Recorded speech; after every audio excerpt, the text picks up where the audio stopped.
Hey, do you want more money and impact from your coaching business?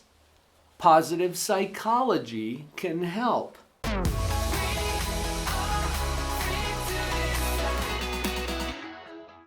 Lots of people are interested in becoming a life coach, and anybody can do that. There are very few barriers to entry. That's great news. It's also the bad news, because how are we going to differentiate ourselves from others who are entering the field? Positive psychology is one way to do that, and it can help you to stand out from the crowd.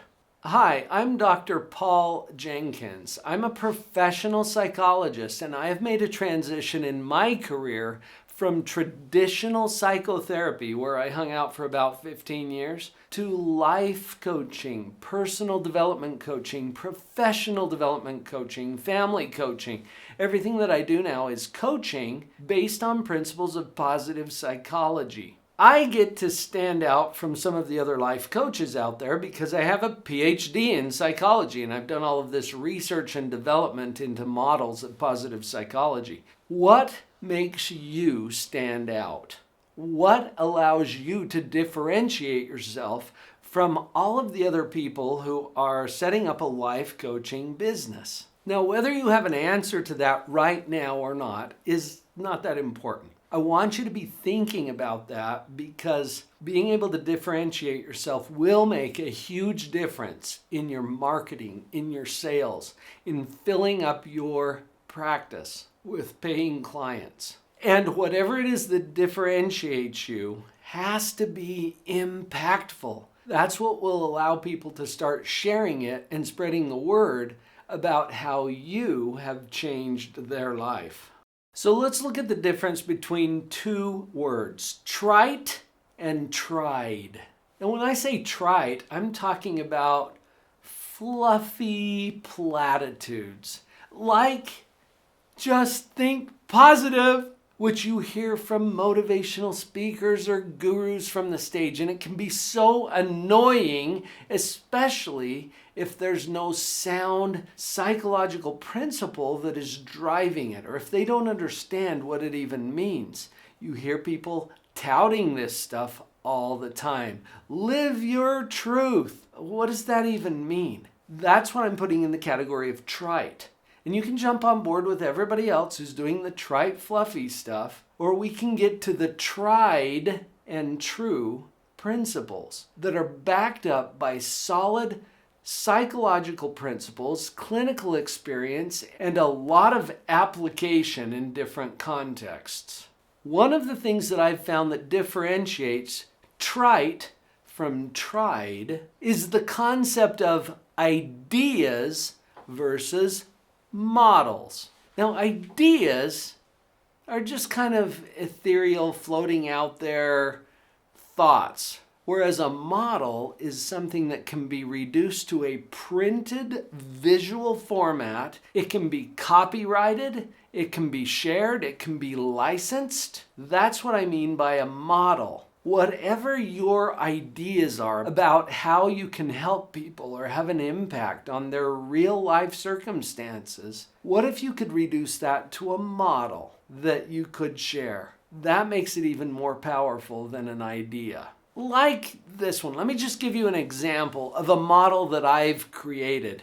In fact, go to the URL on the screen right now, drpauljenkins.com/the model, and you will get a copy of my positivity model. This is getting past the trite, fluffy, just think positive into the psychology behind positivity and positive thinking. Go look at the model and let that trigger your thinking about what you might be able to create from the brilliant ideas you have about how to help people.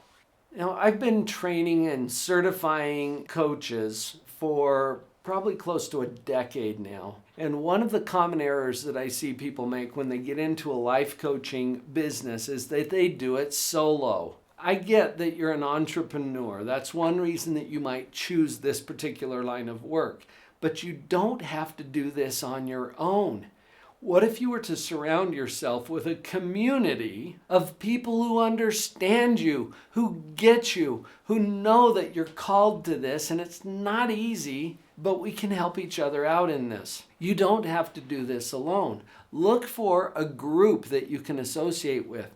Join a mastermind. Sign up for a certification. Do something that puts you in the room with other people who can expand your knowledge and who you can help along their path. This is not only essential to our survival, I think it's something that enhances our own experience with this business, which can be so rewarding when we associate with other people.